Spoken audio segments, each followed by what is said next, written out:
Good afternoon, everyone. Thank you for joining AMP's second webinar of our series of webinars.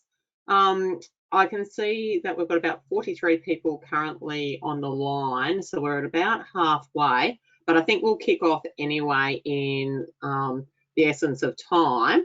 So, as I said, thank you for joining. This is our second one. We held our first one yesterday, which was very successful. I do have a number of just housekeeping rules for us to be able to go through, and so that attendees can understand how this program works a little bit better. So first of all, attendees are not able to speak using this platform, and with 85 people all on the platform, that's probably a good way to control all the questions.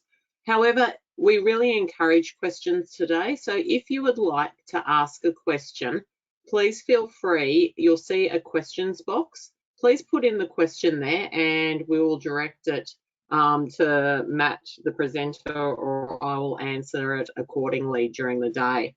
At the end of the webinar, we do have a survey. We would really appreciate if you could actually spend the time to give AMPC some feedback. This is our first round of trying to do webinars, so we really want the feedback from all the attendees on, even how well this platform worked. Was the topic relevant to your needs? What else would you like to see into the future? And can you see some of these webinars either working in conjunction with or replacing network meetings, etc. Obviously, at the moment, we can't do our network meetings around the states. So we're trying this platform and we would really like your feedback on what you think of them moving forward. You will see that you have an option down the bottom for a chat function. Unfortunately, that chat function for some reason is not working for the attendees. So once again, please just use the questions area if you need to ask a question at all. I can see that somebody is having some audio issues at the moment, so have a play with your settings in the program and on your computer to see if you can improve that a little bit better. Okay, so what we will do is I'll hand over to Matt now, Matt O'Brien from AMPC, who's our Senior Program Manager, and he'll run through a bit more of the process for today.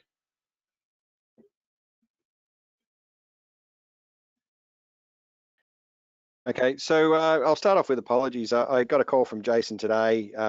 Unfortunately for us, he's been called away on other things and he's not able to actually present today. And at such short notice, I was unable to get someone in his place to be able to present.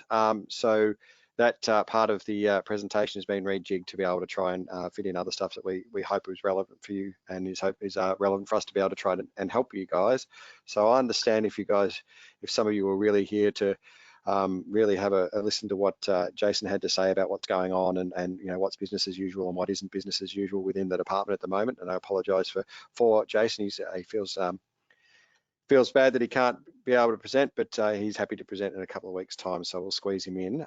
Instead, we'll continue with the presentation around the remote verification project that we just got up and we're about to start, and also we'll have a bit of a discussion around COVID-19 and just basically it's for us to have a bit of interaction with you guys and tell you what we've been thinking about in the background to try and help you guys, and if you guys could help us out a little bit to help you out. So that's the opportunity that we have today. So I think it's still going to be quite a useful presentation and quite a useful webinar for us. So I'll move on. So the remote verification project, its full title is called the Utilization of Augmented Reality for the Development of Remote Auditing. It's just begun. We actually had our kickoff meeting yesterday with the guys who are the providers, which are Bondi Labs, in which I discussed with them the fact that there's been a bit of a real push and a real groundswell of support around remote verification as an option for us to be able to try and work through the issues obviously that have been brought to a head with COVID, not necessarily wanting too many people who aren't part of the plant, the day-to-day running of the plant, coming on site. I mean, I know that there are some people who have head offices that aren't connected to the sites, actually not having even able to have head office people present at the sites to be able to meet with people. And so we've all started learning to get more used to things like these video conferences and webinars and the like. And I find, you know, that we're at the age, I suppose, of a new understanding and consciousness of how we can do things. So this is a really exciting thing. This is an extension work from a previous project. The previous project by Bondi Labs was called Creating Visibility in the Supply Chain Utilizing Intelligent Inspection and Data Technologies. Towards the end of that project, we actually, what flicked the light switch for us was we were able to have a virtual plant tour of one of our members with people on the other end in Beijing from the Chinese Academy for Inspection and Quarantine, able to have a virtual tour through one of our production facilities over here in Australia. And you know, that caused an amount of excitement from that process, and really set off a thought process that maybe if people in China can see it, people in Australia can see it. Well, what happens if our people who are our third-party auditors or second-party auditors, if you're dealing with manufacturers further down the supply chain, what happens if we could have these guys utilizing resources that we currently already have at the plant, with just the addition of a software platform plus some hardware such as like Google Glasses and the like, being able to take us through and do these kind of audits. And the thing that, you know, that was something that we were considering and throwing about, and obviously with the COVID-19 thing coming up, it's really presented us with a huge opportunity to have a look at this project. And so that's why we've fast-tracked this through from, I think, the request for the project coming to us and being able to push that through to get the project approved. It's been about 2 to 3 weeks, so it's been a really good effort on all sides, being able to get things started. So I'm going to take you through the project a bit in more detail in the next few slides. So the aim is to develop a robust remote verification platform for the red meat industry, because we know that there are potentially concerns around privacy. There are concerns about how the data can be collected, how data can be stored, how communication can be had, how connectivity can happen.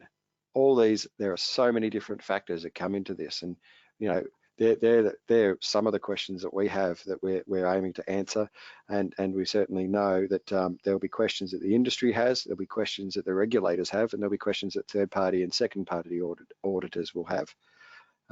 So I seem to have a question here.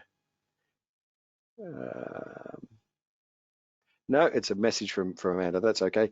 I'll keep moving on. So we've broken the project up into 4 phases, and the first phase is a real research design phase, and so that we can ensure that we're taking everyone's thoughts into account when we actually put together the next part of it, which is the design of our project. Within the design of the project, and I've got these further broken down in further slides, but within the design of the project, it's how we put it together to be able to allay the concerns of every stakeholder who's potentially involved in this. Also, then we move on to that development. If we don't have software that's available, which we already have a platform that we used for the previous project, but if there needs to be add-ons and other things like that, we can do that. And then it's that testing and rollout phase in which we get those kinks that are in the process, and that, you know, people potentially have the ability to be able to real time have a look at what's going on and have a look at what we've got and what we're missing, so that we can turn that around and try and get something really robust for this. Now, I know that there's an excitement for this, but there's also some trepidation, because, you know, Australia is a very large country, and Australia has very different levels of reception and connectivity out there. So we're certainly aware of that, and that's part of the things that we're taking into consideration. If I move on, if I can get down there. Okay, so the research phase, and it's just sort of, this is a bit outline. It's during the research phase, Bondi Labs will conduct several qualitative methods to collect information surrounding the problem scope. the needs of a system as well as the users who may come to use this solution. So that really is interviews with you guys as members, saying, okay, so what do you think you need out of it? What are your concerns, and what are the things that you would like to see as part of a system? Then there's moving on to people who potentially will use it, like the department, like, potentially if we can get some form of a thing going with the guys from Osmed, or even our halal guys, even people who do auditing into the animal welfare side of things, so that we can go, hey guys, what are the things that we need to make sure that we've got, and we can put together a robust plan of being able to tick off each and every single one of these things when we're going into that design and development phase.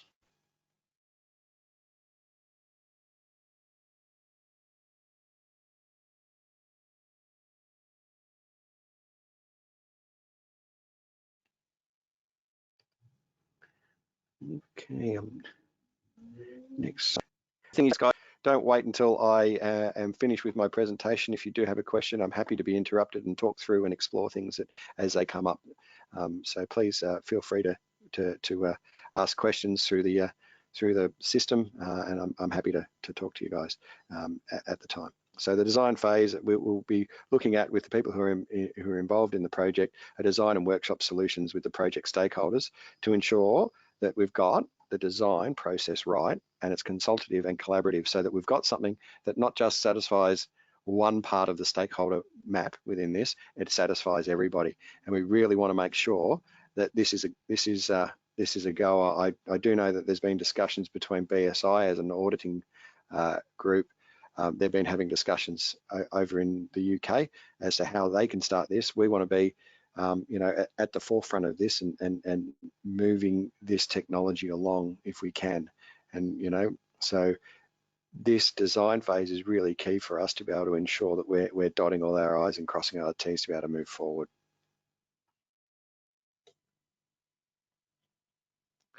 So the development phase, so there will be bits, we're not saying that we've got everything already at our hands, that they're ready to be able to put something together, and next week we'll move into a testing mode. But obviously with these concerns around privacy, how do we build the firewalls? How do we, if we need to have, as was put to me last week in a discussion, maybe we need to have like a Snapchat sort of thing where a file can appear or some vision can appear on the system for a short period of time and is encrypted so that only two parties can see it. And then we can have that information flow go through there and then disappear. What are the things that we need to develop in order for us to be able to make this process a robust process, a private process, and a process that actually ticks the boxes for everybody? So they'll, they used a term in here that I don't necessarily like to see all the time, but an agile development methodology. But they believe that this will get them through and get their product features right. They're looking at doing that in 2-week sprints, whatever that means. So I hope there are some IT people out there who are able to assist me in the understanding what a 2-week sprint is. But it sounds like a long distance run to me. But anyhow, moving on to the next stage, the test and rollout phase, and this is a really important bit and a really exciting bit for me. This is the bit where we get to see if what we envision is actually going to be able to translate into reality. So during the pilot phase, Bondi Labs will observe the use of the technology being used by the industry and evaluate what it is that we can do. What types of hardware are going to be able to be utilised in order for this thing to work. Because part of what you guys will want from potentially a protection perspective, and the guys who are doing the auditing will want, obviously, if you know that you've got something right, you'll be able to record for evidence perspective using these kinds of technologies. So that's a really good, but we need things that are going to be able to survive in, a boning room, in a slaughter room, and in certainly other areas as well. So in the cold chillers. So there's certainly a number of different areas that these things need to be robust for. We'll have to purchase those devices, and there will be a period of support so that you got the people who are participating in our test rollout will be able to have the technical support required to make sure that they can operate the hardware and the software in order to make this a success. and the final rollout report, materials and business case will be collated at the end of this for us to be able to sit down and have conversations with the third party auditors, the industry, and certainly all interested stakeholders to see if this is something that we've got that is able to be further developed and further rolled out as an opportunity. I think this is the key phase in which we'll have a lot of interaction up front to understand what people need to help with the design process. But this is where the rubber really hits the road for us as an industry in getting to understand whether this is going to work or not. And so for me, I'm very excited. I wish we could be at this stage now, but we'll get there. So if I move down to the next page.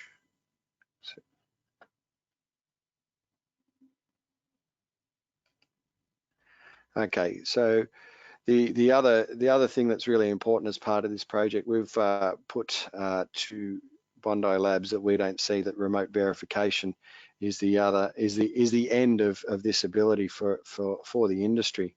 We see that there's potential. We've asked them to explore areas such as training, internal audit, remote maintenance, and you know, what else is there out there that we're able to utilize this kind of technology and platform for internally to plants, so that we can ensure that we can move with being able to have to utilize augmented reality for safety purposes and for other purposes. So we think there's a really good opportunity here that you know, this is the thin end of the wedge or the tip of the iceberg, or whichever you want to call it. There's some really good opportunities here for remote verification opportunities for us to be able to, for example, if you're putting in a piece of equipment and you know, ordinarily you would fly 5 experts from Denmark over and have to put them up for 2 weeks. Maybe if we only have 1 person, that's a really, you know, and we have the rest of the experts sitting there from remote verification perspective, being able to work with that 1 person. So there's a really good opportunity here. Do I have a question? You have a question. Jeremy has asked that he's naive to the project, but does it have the ability to capture audio vocalization?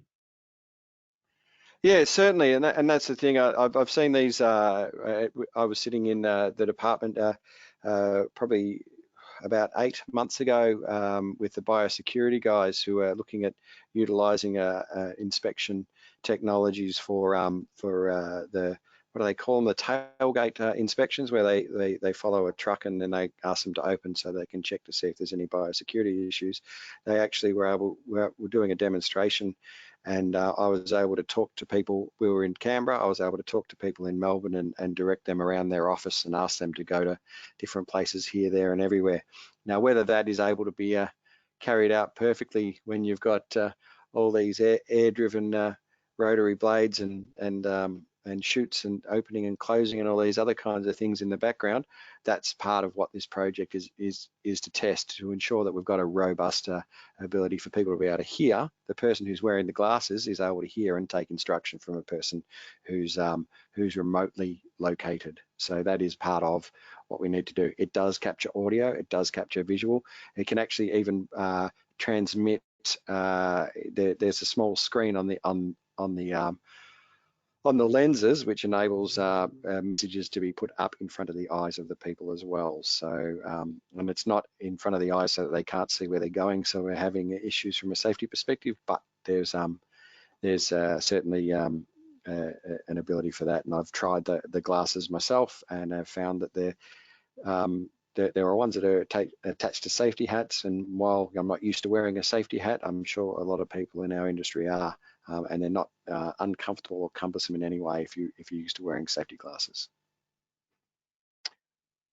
So if I move on, for me, the next part of it is well, what do we need from you today? By the close of business, everyone in industry will be being sent an expression of interest form for participation.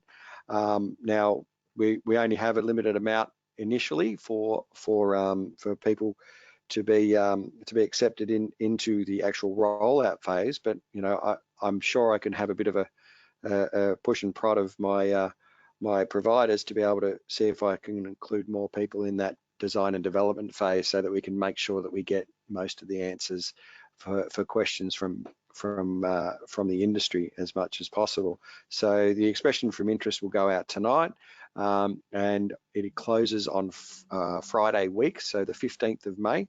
So if you're interested in this project, you really need to be able to be able to commit to that.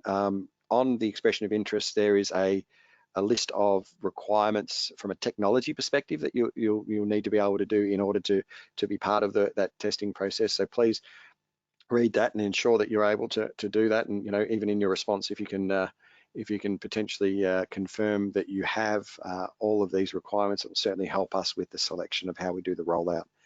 I'm hoping that we get a huge amount of people within this, because I've warned the provider that if this has the level of interest that I think it does, we're probably going to have more people than not wanting to be involved in this. So I think there's so they're forewarned and they're prepared that we might have a deluge of people within this. So I'm pretty excited about that as well.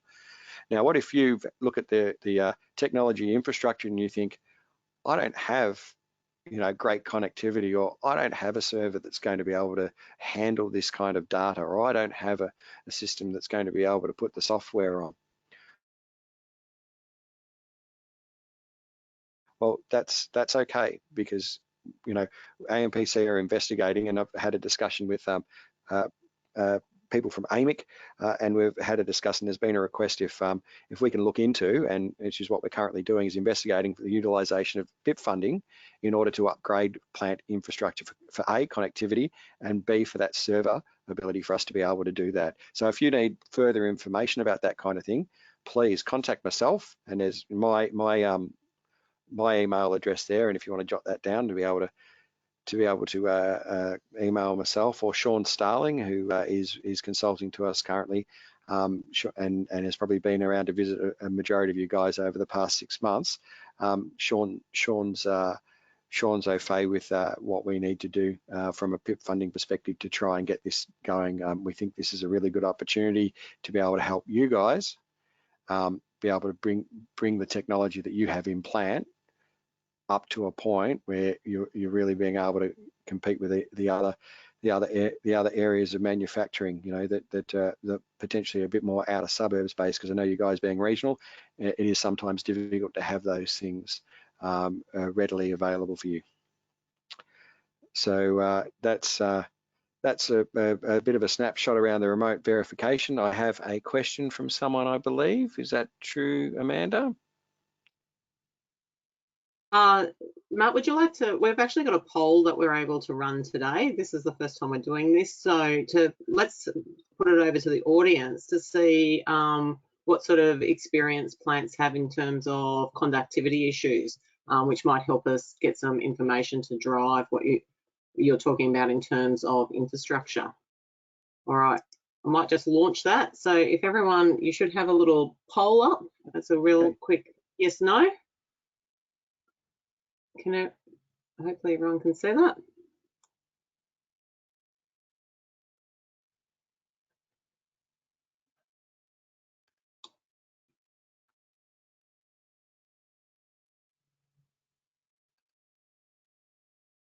Okay, we've got about 4% of the audience has voted so far. Oh, we're up to 9%, going well.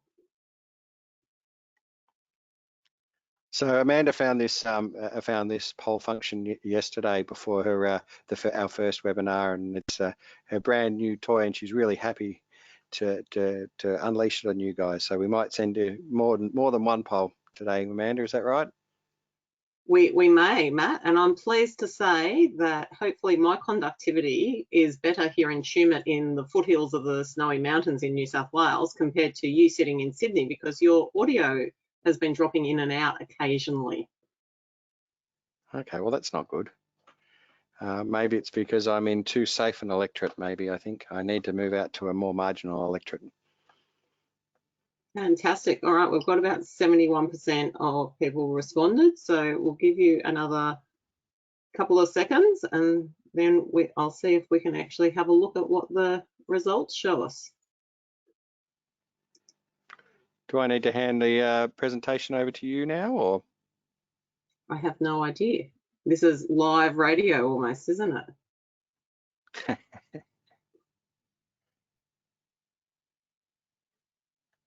Okay.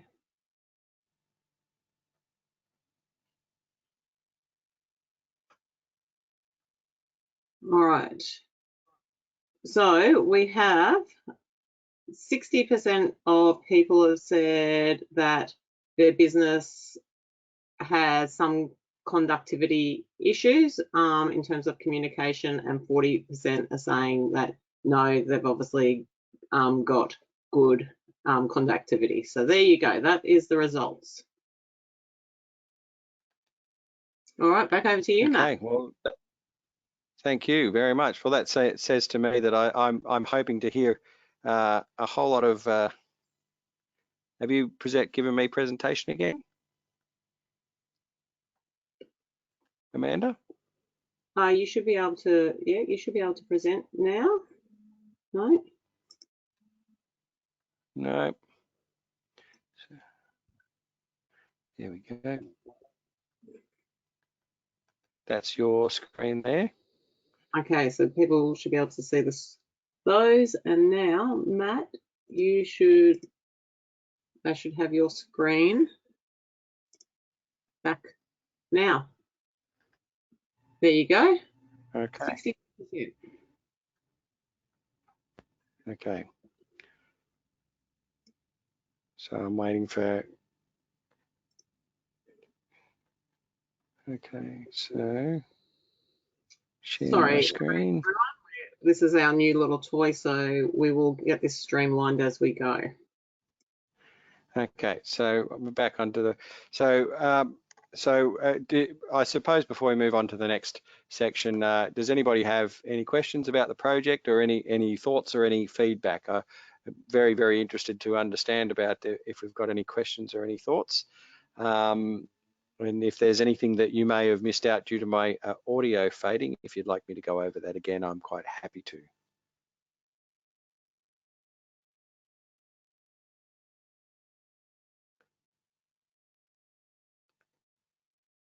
Amanda, do we have any questions?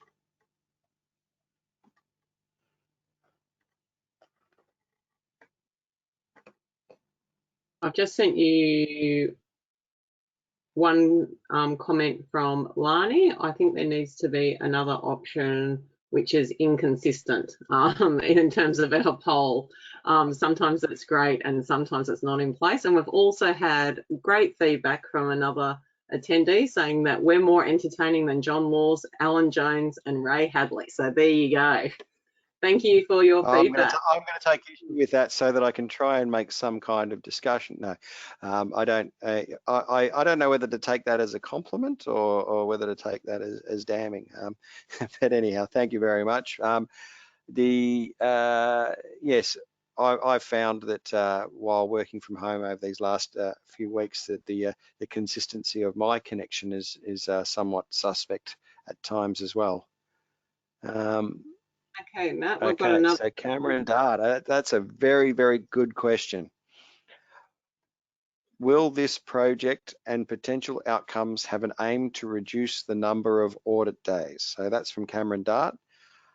I think that's a very good question, and the immediate answer that I can give you is that that's what we're exploring, is if there is an ability for us to be able to reduce at least the time and duration, or the amount of times and duration of audits on plant. The ultimate perfect situation, I know that the utopia that people have been looking for is that if we could do 100% of everything remote, we would have no need to have the ATMs or anyone coming to visit, even from an international audit perspective, to have say for example, to have an international audit from the US and having one of our guys being the eyes of the US, and the US not even having to step foot in Australia, because it's going to be much more simple for us. That's the utopia.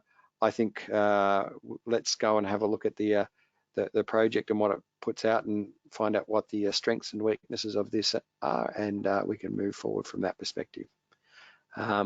I also have a question here from Peter Lonergan on the web. Thank you, Peter, for your question. Are there multiple uses for the data that may add value to the project? Oh, the answer to that question is probably a yes. I think there's an ability for members to potentially be able to utilize this data and this information that they get from the project, that's enabling them to be able to add value to the story and the marketing that they have, potentially for purposes of a continuous improvement. And even if we're able to get de-identified aggregated information, we can have some really good information about our industry electronically collected, rather than having to be collated by somebody else. I think there's some really good opportunities for us here, Peter, out of this, to be able to really move and modernize the way our verification system works. Of course, we need to ensure that the meat rules that are currently being workshopped over the next few weeks actually have allowances within them to have provisions for this type of technology to be part of it, which is what certainly I'm trying to ensure that the conversation around that starts to be had, and starts to be understood what we can do and what we can't do from a technological perspective. But we expect the ability for that to be able to be written in the meat rules. So we're hoping that these kind of technologies will provide some really great steps forward, not only for remote verification, but hopefully it'll be for the relationship between ourselves and our exporting regulators as well. So they're the ones in our target markets. So hopefully there's a really good synergy that we can get. Here we go, Rob McPherson. Thank you, Rob. There was a question that I had a meeting earlier on today with a firm that does third-party auditing on behalf of supermarkets who may provide third-party auditing to you, and that question certainly was asked. Do I think that in the future that these kinds of things, if we get it right, that not only the retailers, but certainly people like Yum Foods and McDonald's and the like, we're hoping to be able to ensure that we get this to get this for these guys to be able to approve something like this within their programs. Okay, Brett McDonald, great question as well. He's asked me a question: is the department with AMPC looking at this only from a processors, or for full meat export establishments like independent cold stores and further processors? I think the initial part of the project, the pilot to get things going, will probably work in with the primary processor. But I see that from a rollout perspective, and that's why I encourage everybody to express their interest in it. From a rollout perspective, I think we need to be able to cover off other establishments involved within the process. And part of the discussion as a COVID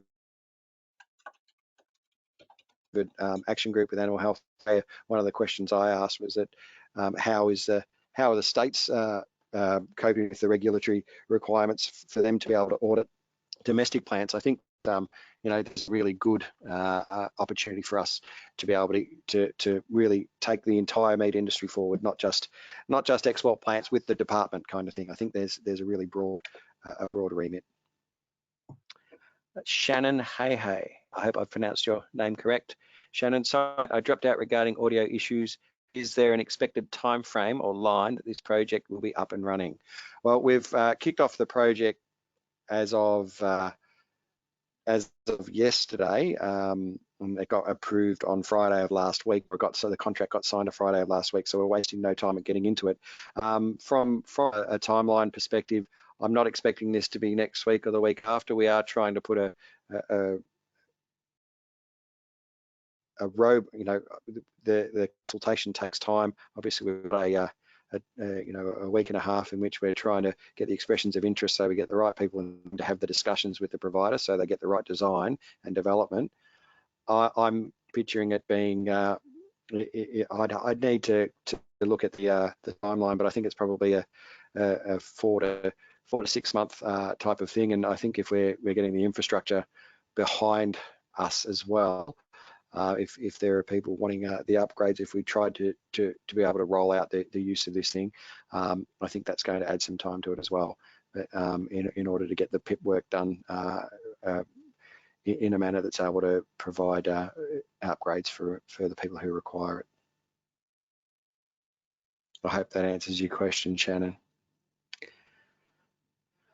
Matt, I'm not seeing any further questions.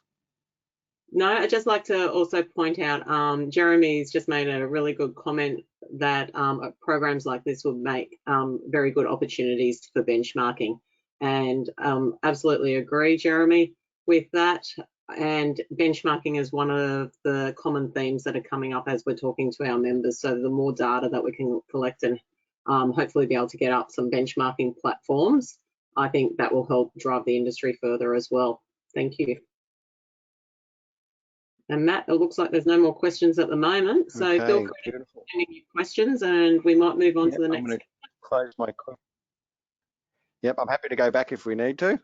Oh, you're dropping out, Amanda. Maybe that isn't the great reception that you're saying, Schumett. So the next part of what we wanted to talk to you guys about in lieu of having a presentation from the department is, the COVID-19 thing has certainly put a lot of industry under pressure, from not only from the fact that that there's being a primary producer of supplier of food to the Australian supply chain and potentially even globally. From that perspective, the focus has been very heavy on it, but it's also with the fact that our workplaces are quite high in the amount of people attending.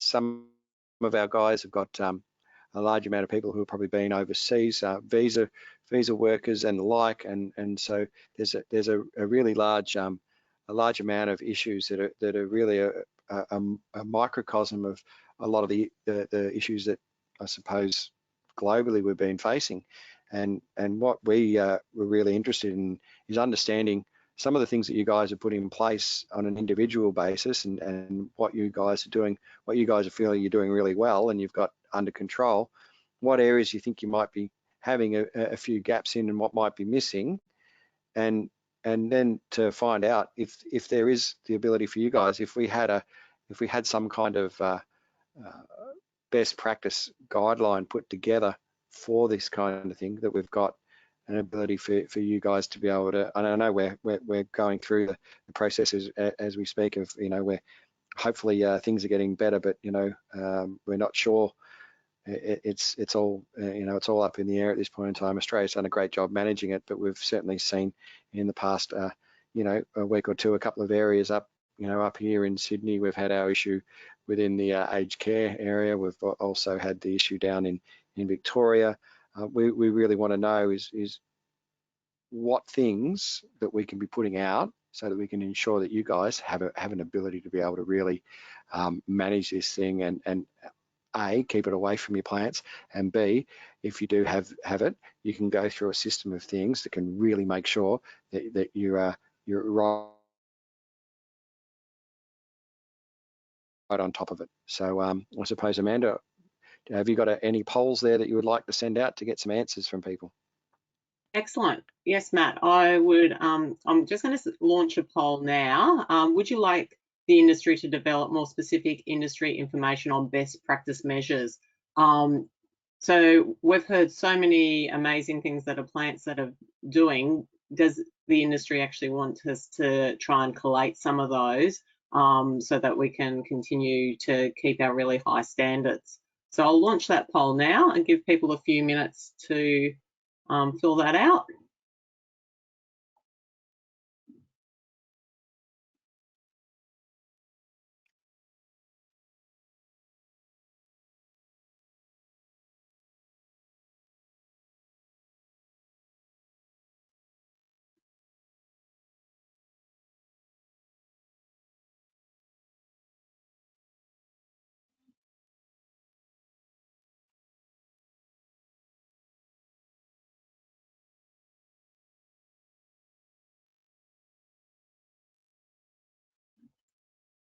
Okay, we've had about 60% so far vote. So we'll leave the poll open for another 15 seconds or so, and then I'll close the poll and we can see the results.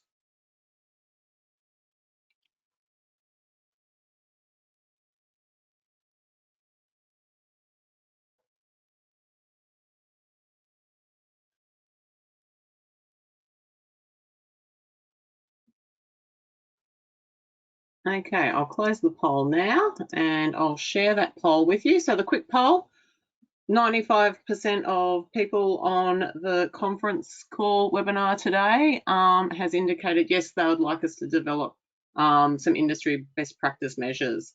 So we will take that on board and take that internally and continue to see what we can work up. Fantastic. All right, Matt, just I'd like to make a couple of comments from your information that you did there earlier. So what I've had the privilege of speaking to 3 processors in terms of our retention project today and giving them some of their information. And it's been actually, they're quite positive in that as much as COVID-19 has caused some major disruptions to their business, their organisation and the full supply chain for them, in terms of the people and culture side, we've had one plant that has actually been able to drop their recruitment campaigns by 3/4. So instead of trying to hire around 12 people a week, they're down to 4 people at the moment.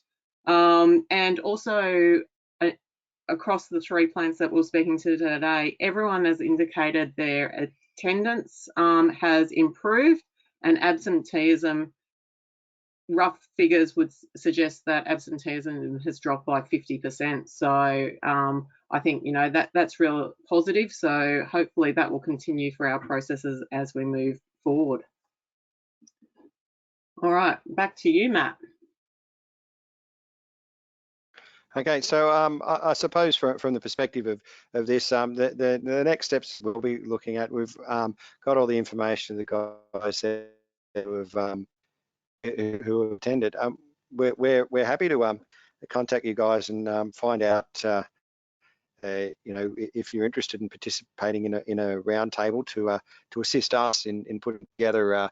You know, a list of the things that people have been doing that they've found useful, and trying to have something to be able to provide to your membership. And we'll obviously work in conjunction with those of you who are members of AMIC. We'll work with AMIC, and we'll also work with the other processors who aren't members of AMIC, so that we can try and get something that industry-wide enables everybody the opportunity to A, be able to manage the issues that they have, and B, in the case that there is a thing, there is a potential for outbreak, what can be done. So so if anyone's got any questions or suggestions or anything like that, please send in a question now. We'll give you a couple of minutes more of questions, and I think you know, I think we'll be able to call it a day and give you an early mark. I think, is that how Scott Morrison called it, Amanda? An early mark. An early mark, that's right. Yes.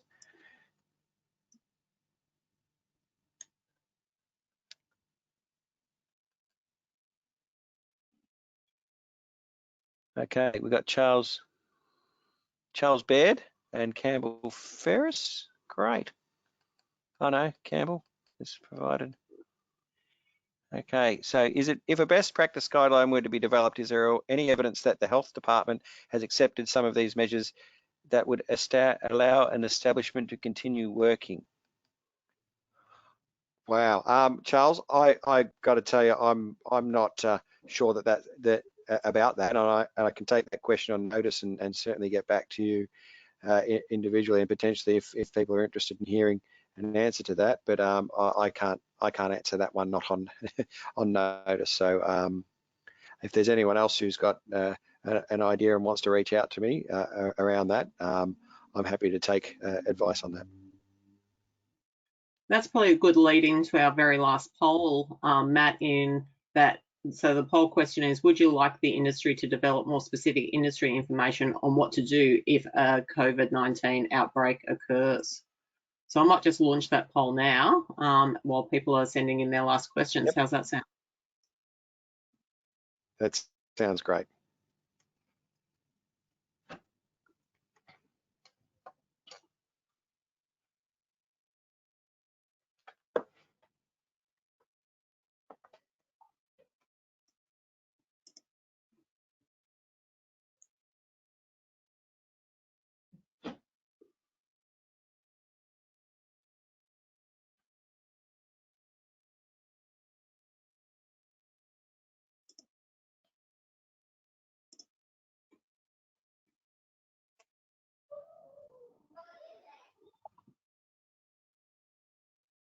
Okay, we've had about 68% of people vote so far, so we'll give it another 15 seconds or so, and then we will have a look at the results.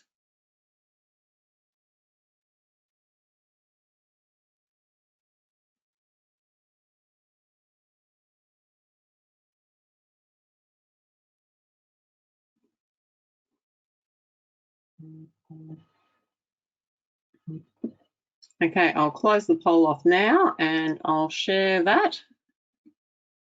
So we can pretty well say that people would like some more information around specific COVID-19 on how to deal with an outbreak. So that was fairly unanimous, 97%. So that we will take that on board too. Thank you. Just had a comment as well from Lani from TAFE. It would be great to know if any major concerns or implications in relation to training within organisations and plants. Look, Lani, in terms of speaking to a number of RTOs and plants, in-plant training seems to have improved because that absenteeism rates have reduced, and also that turnover seems to have eased. That's actually allowed a number of plants more opportunity to conduct training, is some of the information that I've received back. But I know from an RTO perspective, there has been a number of struggles in terms of being able to get on sites, understandably, and be able to continue to deliver some of that training. So they're working with their relevant plants, and I know a number of the RTOs are doing a lot of online training and looking at different platforms. And from an AMPC point of view, we're looking at how we might be able to continue to help the industry and the RTOs moving forward with that. Yeah, that's good. Okay, so I think this has been a really informative session for me, getting feedback from you guys as to certainly things that need that we can do to help you guys, and certainly some questions around the project are really good that I'll be able to take back to the providers to be able to work out. And there's just been a comment here from Jeremy Skuse and around about the whole supply chain outside, I suppose, of the processing, needs to have some advice around that. And yes, I agree, Jeremy. I think that I think MLA and Cattle Council and those guys are probably doing a lot of work around COVID response for the producer side of things, and you know. There is certainly a red meat industry task force that is overarching as well, that has members across all the peaks, that is, and the RDCs, which is having a look as well at how we have a coordinated response. We were just looking at certain little things that people are doing. You know, some people are doing things like having separated tea room separated for people, staggering breaks. These are the kinds of things to try and keep people, you know, who aren't with each other on a moment-to-moment basis on the production floor, keeping them sort of separate so that things potentially, if there were to be an outbreak, could be contained. So we're just looking at those kinds of little things from a best practice perspective. But certainly the whole chain needs to have some advice around things, and certainly no one's resting on their laurels in something like this. Matt, Rob, this person has sent through, can you send out a brief dot point on today's meeting?